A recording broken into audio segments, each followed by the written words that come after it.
Friends, welcome to சுபீஸ் wonderland. இன்னைக்கு நம்ம பார்க்க போகிற ரெசிபி ரோட் சைட் கடையில எல்லாம் கிடைக்கக்கூடிய பாசிப்பருப்பு சாம்பார் தாங்க. அது இட்லி தோசைக்கெல்லாம் ரொம்பவே சூப்பராக டேஸ்டியாக இருக்கும் அந்த சாம்பார். நம்மளும் இந்த ரோட் சைடில் கிடைக்கக்கூடிய டிஃபன் சாம்பார் எப்படி பண்ணலாங்கிறத பார்ப்போம். ஃபஸ்ட்டு அரை கப் அளவுக்கு பாசிப்பருப்பு எடுத்திருக்கேன். இதை நல்லா வாஷ் பண்ணிவிட்டு அதுக்கப்புறம் ஒரு 10 நிமிஷம் அந்த பாசிப்பருப்பை நல்லா ஊற வச்சு எடுத்திருக்கேன். இதில் கட் பண்ண ஒரு பெரிய வெங்காயத்தை ஆட் பண்ணிக்கிறேன். 2 பச்சை மிளகாய் கட் பண்ணதை ஆட் பண்ணிக்கிறேன். 3 பல் பூண்டு ஆட் பண்ணிக்கிறேன். ஒரு கட் பண்ண கேரட்டை ஆட் பண்ணிக்கிறேன். மஞ்சள் பூசணி அதாவது பரங்கிக்காய் 100 கிராம் அளவுக்கு கட் பண்ணி இதில் ஆட் பண்ணிக்கிறேன். இதுலேயே 2 கட் பண்ண தக்காளி ஆட் பண்ணிக்கிறேன். கொஞ்சமாக கொத்தமல்லி இலைகளை ஆட் பண்ணிக்கிறேன் கட் பண்ணி. 1/4 டீஸ்பூன் அளவுக்கு மஞ்சள் தூள் ஆட் பண்ணிக்கிறேன். 1 ஸ்பூன் அளவுக்கு சாம்பார் தூள் ஆட் பண்ணிக்கிறேன். இதிலே தேவையான அளவு உப்பு ஆட் பண்ணிக்கிறேன். இதில் 1 கப் அளவுக்கு தண்ணி ஆட் பண்ணிக்கிறேன். இதை ஒரு 3 to 4 விசில் வரைக்கும் நல்லா குக் பண்ணி எடுத்துகிட்டு வந்துக்கலாம். இப்போ இதை 4 விசில் வச்சு நல்லா குக் பண்ணி எடுத்துகிட்டு வந்தாச்சு. இப்போ இதை நல்லா மசிச்சு விட்டுக்குவோம்.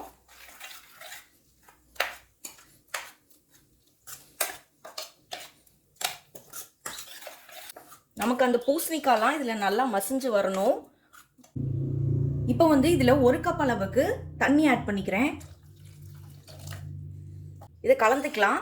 தண்ணி கொஞ்சம் நிறையாவே ஆட் பண்ணுங்கள். கொஞ்சம் நேரம் ஆக ஆக கண்டிப்பாக குழம்பு கெட்டித்தன்மையாகும். இப்போ இதை ஒரு 5 நிமிஷம் நல்லா கொதிக்க விட்டு எடுத்துக்குவோம்.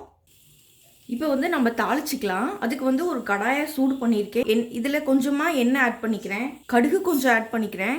இப்போ கடுகு பொரியும் போதே 1/4 டீஸ்பூன் அளவுக்கு வெந்தயம் ஆட் பண்ணிக்கிறேன். 1/4 டீஸ்பூன் அளவுக்கு சீரகம் ஆட் பண்ணிக்கிறேன். அதே போல் 1/4 டீஸ்பூன் அளவுக்கு மிளகு ஆட் பண்ணிக்கிறேன். 2 வரமிளகாவை கிள்ளி இதில் ஆட் பண்ணிக்கிறேன். இதை நல்லா மிக்ஸ் பண்ணி விட்டுக்கலாம். இப்போ இதுலேயே ஒரு 6லேருந்து 7 சின்ன வெங்காயம் கட் பண்ணி ஆட் பண்ணிக்கிறேன். இதையும் சேர்த்து நல்லா வதக்கிக்குவோம். இப்போ இதுலேயே ஒரு கொத்து கருவேப்பிலை ஆட் பண்ணிக்கிறேன். ஒரு பிஞ்ச் அளவுக்கு பெருங்காயத்தூள் ஆட் பண்ணிக்கிறேன். அதே போல் கொஞ்சமாக அதாவது ஒரு 1/4 டீஸ்பூன் அளவுக்கு சாம்பார் தூள் ஆட் பண்ணிக்கிறேன். இதை நல்லா மிக்ஸ் பண்ணி விட்டுருவோம். இப்போ ஒரு 5 நிமிஷம் நல்லா கொதிக்க விட்டு வச்சுருந்தோம் பார்த்தீங்களா, அந்த சாம்பார் பருப்பை இதில் ஆட் பண்ணிக்கலாம்.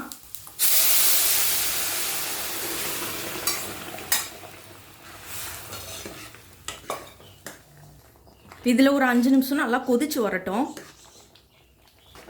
பாருங்க, ஒரு 5 நிமிஷம் நல்லா கொதிச்சு வந்துடுச்சு. இப்போ கட் பண்ணி வச்சுருக்க கொத்தமல்லி இதில் ஆட் பண்ணிக்கிறேன். ஃப்ளேம் ஆஃப் பண்ணிக்கலாம். அவ்வளோதாங்க, நமக்கு ரோட் சைட் கடைகளில் கிடைக்கக்கூடிய டிஃபன் சாம்பார் சூப்பராக ரெடி ஆயிடுச்சு ஃப்ரெண்ட்ஸ். இட்லியோடையும் தோசையோடையும் சர்வ் பண்ணி பாருங்கள், ரொம்பவே சூப்பராக இருக்கும். கண்டிப்பாக நீங்களும் இந்த ரெசிபியை ட்ரை பண்ணி பார்த்துட்டு உங்கள் கருத்துக்களை மறக்காமல் கமெண்ட் பாக்ஸில் தெரிவிங்க ஃப்ரெண்ட்ஸ். மீண்டும் இன்னொரு நல்ல ரெசிபியோடு உங்களை மீட் பண்ணுறேன். அதுவரை உங்களிடமிருந்து விடைபெறுவது சுபீஸ் ஒண்டர்லேண்ட். தேங்க்யூ.